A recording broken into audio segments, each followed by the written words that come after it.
Assalamualaikum warahmatullahi wabarakatuh. Hari ini kita masuk ke pertemuan terakhir atau materi terakhir di mata kuliah P3, yaitu tentang technopreneurship. Technopreneurship itu sendiri itu asal katanya berasal dari dua kata, yaitu teknologi dan juga entrepreneurship atau kewirausahaan. Oke. Pertama kita akan membahas tentang konsep dari wirausaha sendiri.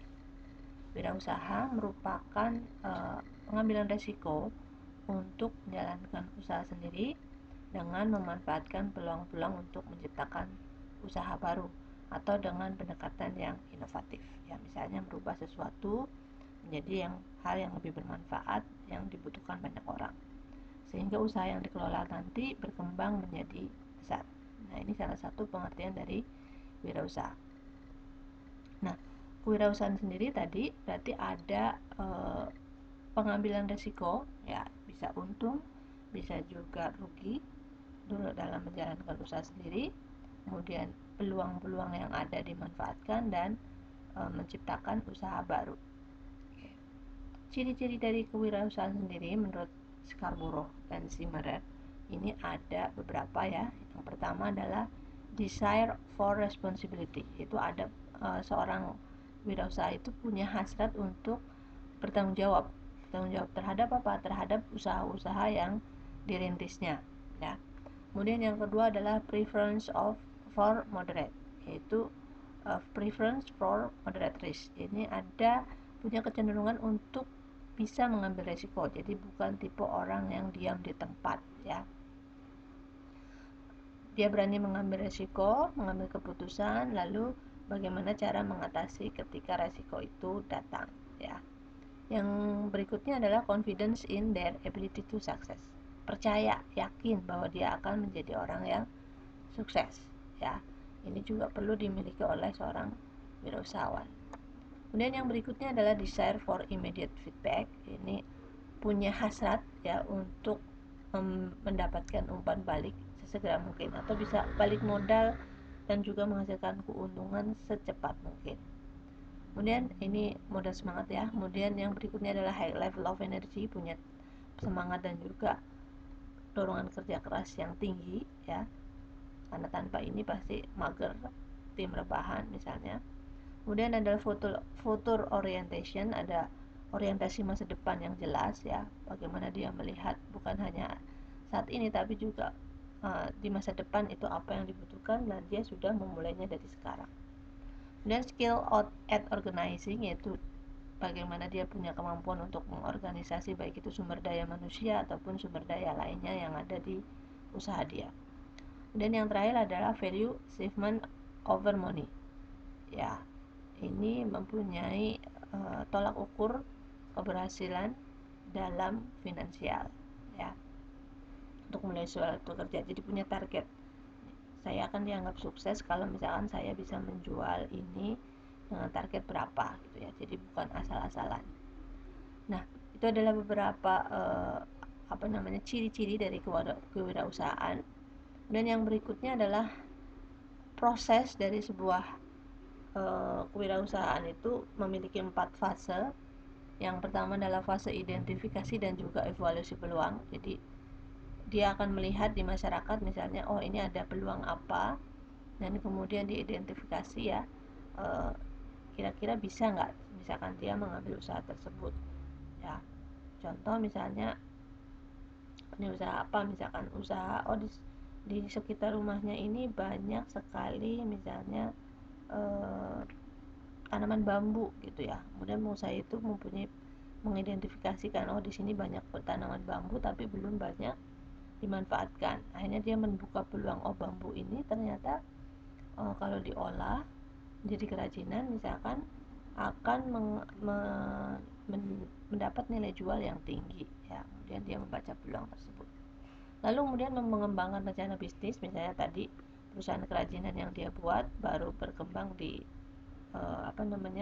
lokal, kemudian dia berupaya untuk memajukan yang internasional, misalkan membuat rencana-rencana. Nah, setelah membuat rencana bisnis, baru menetapkan sumber daya. Sumber daya ini bukan hanya sumber daya berupa teknologi, teknologi, kemudian infrastruktur dan sebagainya, tapi juga termasuk sumber daya manusia. Baru kemudian ada yang namanya manajemen perusahaan setelah perusahaan itu berjalan, ya. Dan ini adalah seperti tadi, harus dimiliki skillnya oleh wirausahawan. Kemudian tadi adalah fasenya, ya, jadi tahapannya dari sebuah proses kewirausahaan. Kemudian ada komponen utamanya untuk menjadi entrepreneur yang sukses itu ada yang pertama punya kesempatan, ya, kemudian punya seorang wirausahawan, ya, punya tim manajemen misalnya, dan kemudian juga punya sumber daya. Oke, itu adalah 3 komponen utama dalam kewirausahaan. Sekarang kita akan membahas tentang teknopreneur. Dari bahasanya aja kita sudah paham bahwa teknopreneur ini adalah berkecimpung di dunia wirausaha yang berhubungan dengan teknologi, ya. Kemudian di teknopreneur ini tidak cukup misalkan seseorang mencintai teknologi, berkecimpung dengan dunia itu, tapi misalnya dia tidak punya keinginan untuk mengambil keuntungan dari apa yang dia kuasai, maka itu yang seperti itu belum disebut sebagai teknopreneur, ya. Teknopreneur adalah orang-orang yang mengidentifikasikan masalah dan juga memanfaatkan kesempatan yang ada di bidang teknologi. Karakternya yaitu yang pertama, melakukan hal-hal yang tidak mencari keuntungan semata, kemudian merasa nyaman bekerja dengan menggunakan teknologi. Jadi dia biasanya sudah punya 2 hal ini nih, punya nyaman bekerja dengan teknologi, lalu berusaha untuk mencari keuntungan. Nah, secara istilah juga bisa disebut bahwa teknopreneurship merupakan bentuk semangat dan keberanian seseorang untuk melakukan usaha-usaha berbasis teknologi, ya. Sumbernya terdiri dari invensi dan juga inovasi. Invensi itu sendiri adalah penemuan baru yang bertujuan untuk mempermudah kehidupan seseorang, dan inovasi sendiri adalah proses mengadopsi penemuan yang kemudian oleh mekanisme pasar, ya. Jadi ada yang baru atau ada yang diinovasi dari teknologi yang ada. Misalnya invensi apa gitu. Dulu belum ada handphone, kemudian dibuatlah handphone gitu, ya. Orang bisa ditelepon dimanapun, sudah tidak bergantung lagi dengan telepon rumah. Itu merupakan invensi. Kemudian di dalam perjalanannya handphone ini mengalami inovasi, ya, dari yang tadinya hanya untuk menelpon kemudian bisa untuk seperti sekarang smartphone. Itu merupakan proses inovasi. Nah, itu adalah sumber dari teknopreneurship, ya. Dan yang berikutnya, teknopreneurship ini juga punya tugas utama, yaitu menjamin bahwa teknologi yang dibuat ini adalah sesuai kebutuhan target pelanggan, dan juga teknologi tersebut bisa dijual dengan mendapatkan keuntungan. Jadi bukan hanya gaya-gayaan misalnya, ya, tapi bisa memang mendapatkan keuntungan dari produk teknopreneurship yang dibuatnya. Nah, ini ada beberapa perbedaan antara entrepreneurship atau wirausaha biasa dengan teknopreneurship, ya. Ada juga yang usaha kecil, ya. Dari segi motivasinya pasti di sini berbeda juga, ya.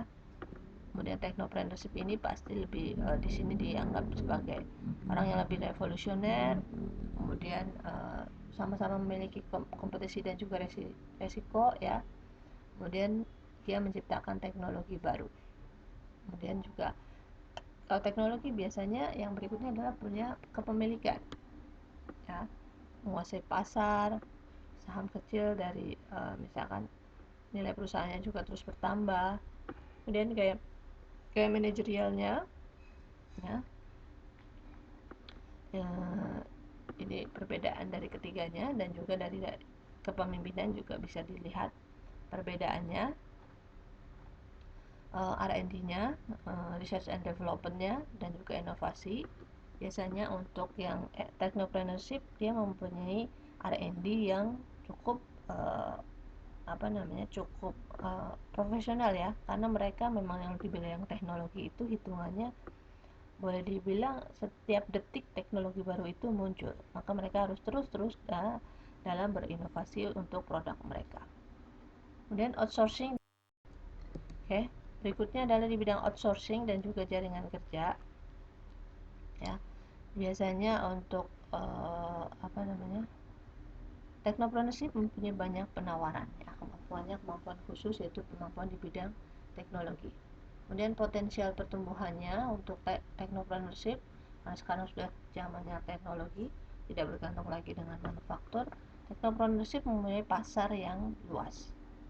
Ya, pasarnya lebih bilang pasar global. Ini untuk technopreneurship ya. Kemudian kepribadian seorang teknopreneur ini sendiri ya, karakteristiknya adalah memiliki konsep need for achievement. Jadi mereka perlu tidak nyaman dengan misalkan sudah bisa menemukan ini. Mereka harus setelah menemukan ini, maka mereka harus terus melakukan inovasi ya. Lebih menyukai pekerjaan dengan resiko realistik, bekerja lebih giat pada tugas-tugas yang memerlukan kemampuan mental, tidak menjadi pekerja lebih giat dengan adanya imbalan uang, bukan hanya karena uang tapi biasanya karena idealisme juga, ingin bekerja pada suatu situasi yang bisa diperoleh pencapaian pribadi ya. Kemudian menunjukkan kinerja yang lebih baik dalam kondisi dan memberikan umpan balik yang jelas dan juga positif. Pikirannya udah lebih ke masa depan ya. Contohnya misalkan orang-orang yang bekerja di perusahaan komunikasi ya, misalnya mereka akan berpikir ini sekarang apa namanya, HP-nya masih 3G, lalu mereka membuat teknologi baru 4G gitu ya. 4G belum selesai lalu dibuat lagi muncul 5G dan seterusnya misalnya. Itu merupakan inovasi yang dilakukan oleh para teknopreneur. Kemudian karakteristik yang membentuk seorang teknopreneur itu terdiri dari intrapersonal. Interpersonal ini adalah berhubungan dengan komunikasi dengan diri sendiri dan juga dengan orang lain. Kemudian ekstrapersonal ini adalah bagaimana dia bisa menggabungkan antara intrapersonal dan interpersonal tersebut. Manfaat dari pengembangan teknopreneur sendiri bisa memberikan manfaat antara lain meningkatkan efisiensi dan juga produktivitas, meningkatkan pendapatan, menciptakan lapangan kerja baru, dan juga menggerakkan sektor-sektor ekonomi yang lain. Kemudian dari segi sosial, ini bisa membentuk budaya baru yang lebih produktif ya. Sedangkan dari segi lingkungan adalah memanfaatkan bahan baku dari sumber daya alam yang ada dan juga meningkatkan efisiensi penggunaan sumber daya terhadap terutama sumber daya energi. Nah, bidang-bidang ekonomi di Indonesia itu banyak sekali yang lemah, ya diantaranya adalah dari segi air, ya, kemudian energi dan sebagainya. Nah, di sini diharapkan teknopreneurship bisa mengambil peran.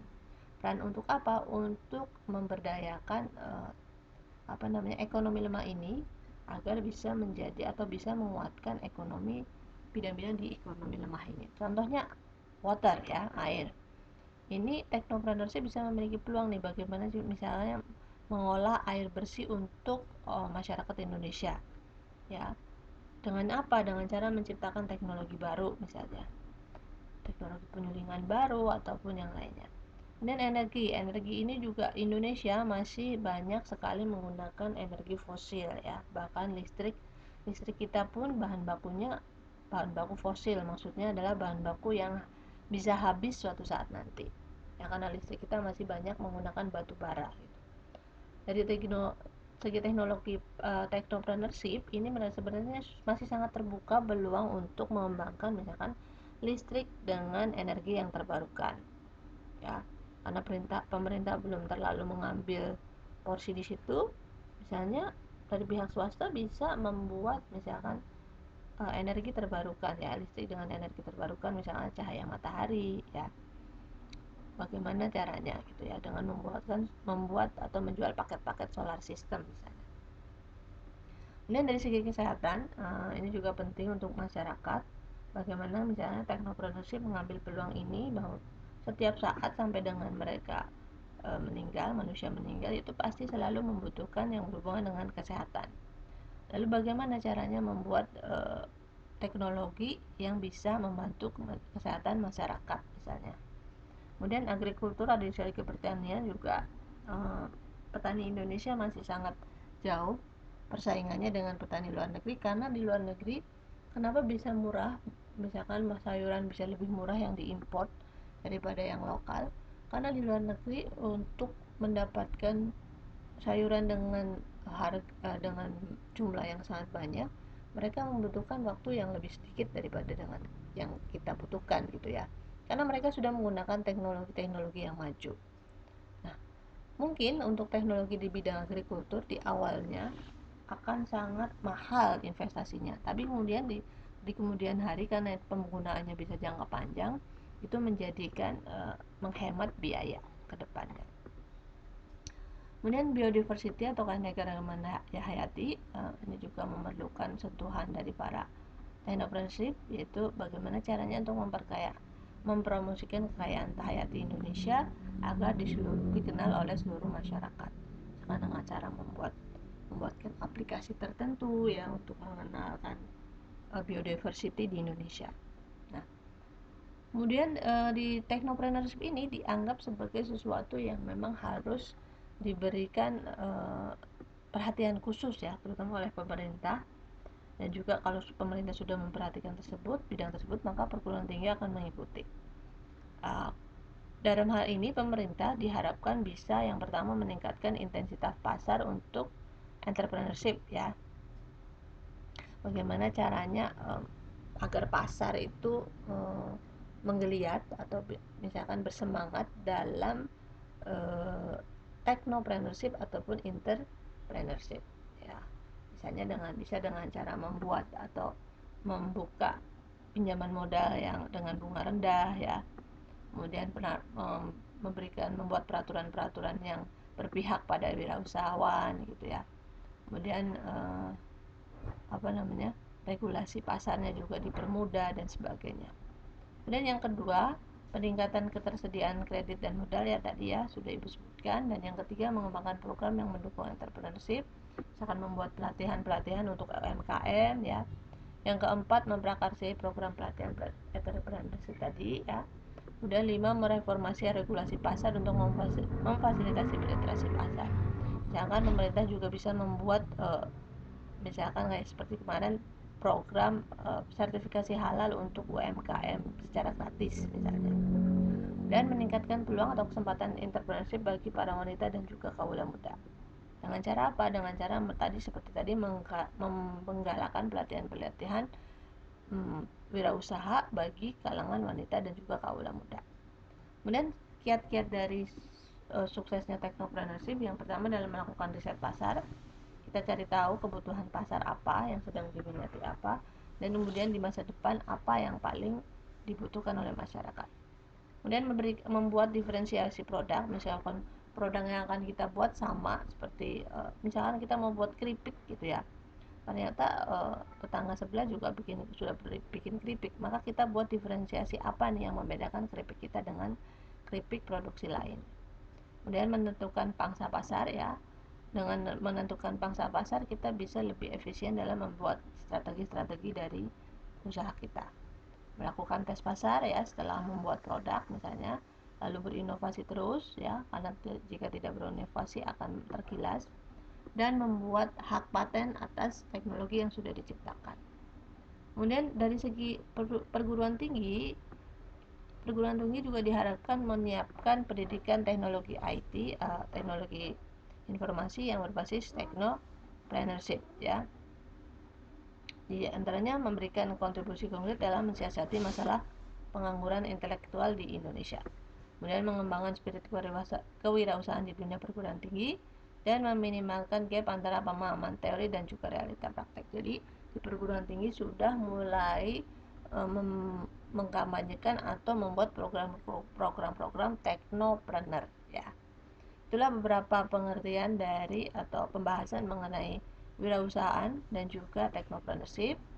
Kita bisa lihat di sini adalah beberapa macam contoh technopreneur IT dunia. Kalian bisa cari tahu misalkan technopreneur IT yang ada di Indonesia siapa saja. Silakan, semoga hari ini bisa diambil penjelasan dari Ibu, bisa diambil manfaatnya. Terima kasih sudah menyimak. Assalamualaikum warahmatullahi wabarakatuh.